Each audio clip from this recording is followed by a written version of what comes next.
Yeah, we're good. Yeah. First off, I'm thanking the Big Blue Nation. This is the 4th time we set an attendance record. 4th time. We set 2 postseason records, and now we've set and broke the attendance regular season record twice. So this year. So I guess if the temperature gets above 75, I expect to break a attendance record every time, Big Blue Nation. But thank you. This is awesome crowd, awesome environment, and just really proud of the Big Blue Nation that showed up today. Talk about the game they saw, though. That was kind of... I thought the story of the game was our bullpen. We went 5 2/3, 0 earned runs. I thought that was the key to the game. And you guys obviously just talked to Carson Coleman, the way he came in and just moved the game along. And I thought Jimmy Ramsey pitched awesome. In the 1 inning where they scored their run, he actually got 4 outs in that 1 inning. Because obviously we didn't defend the field the way we wanted to. And then I thought Chris Mockermer, we brought him in the 7th there. That was the game. The game was on the line, and we went to our best guy, and it proved to be the right move. So credit to those guys, not letting the 5 errors phase them. Yes, and you know what? Prior to tonight, if you would ask me what's been the best part of our team, it's been our defense, right? We have gone, I think, 7 games without making 5 errors. We've gone 7 games without doing that before. So the fact that we didn't feel sorry for ourselves, and you know what? The game goes on. And that's a life lesson for our guys. Things aren't going to go your way all the time, but how do you act when things don't go your way? And we've obviously made some really big pitches. And even Luke Becker, he missed the 1 ball. The very next play, he gets a solo hit right at him. What does he do? He finishes the play and he makes the play.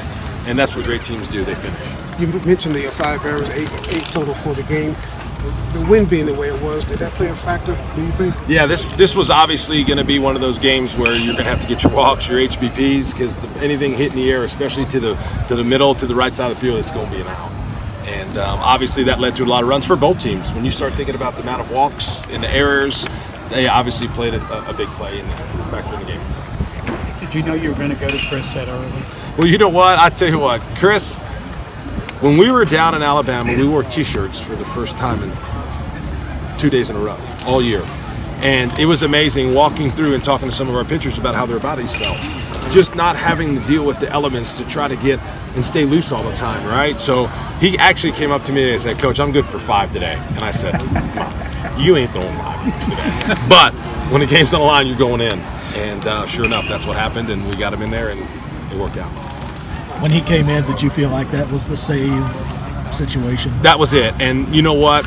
I just asked our team. I said, "Hey guys, we do the deal where I let them speak their mind, whatever's on their heart. They have to have a voice too."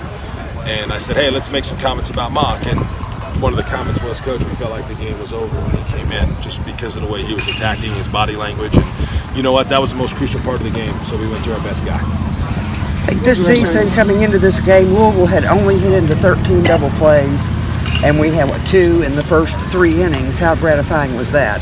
Yeah, that was really big to obviously turn a couple double plays. And you know what? With the wind the way it was, you were going to have to keep the ball low from an offensive standpoint, right? Like, much like when if any of you have ever played golf, which I don't, I wish I had time to do it. I love the sport. And by the way, I hope my son plays golf so I can hang out with him for 3 hours. But when the wind is really blowing, you got to keep the ball low because anything in the air is an automatic out. So I thought both teams actually did a really good job of not just giving routine outs in the air.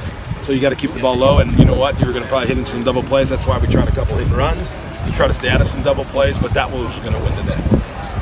When was the last time you ever been involved in a game like this that was so windy, either as a coach or a player? I tell you what, when I lived in Daytona Beach, that's what Coach Gould and I were laughing. We're like, "Hey, are we back in Daytona with the wind?" Right? There was times where it was so windy, if it rained, you couldn't even put the tarp on because guys would be flying through the air with the tarp. So it's been, to answer your question, I'll go back, I'll say the last time was 2005. What was it like then? Really windy. Was it windier than today? Oh, it was much like it. 45, 50-mile-an-hour gust winds. The winds were up to 45 miles an hour, and we prepped our team, and they were prepared for it.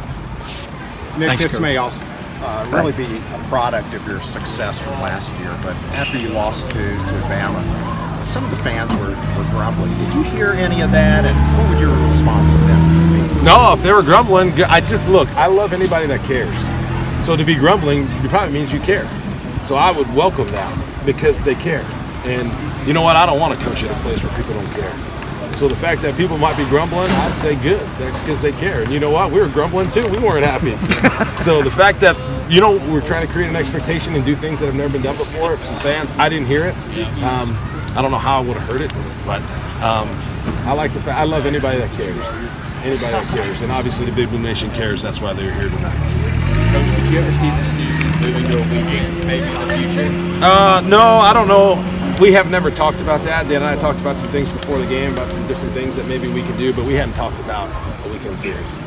What are some of the things you did talk about that you may be able to do? Can you share some of that you talked Oh, about? no, we just talked about the state of our sport. You know, one thing I appreciate about him is he's been around our sport a long time, and he's, you know, been on some different committees, and we were just talking about some different things that maybe where our sport might be headed.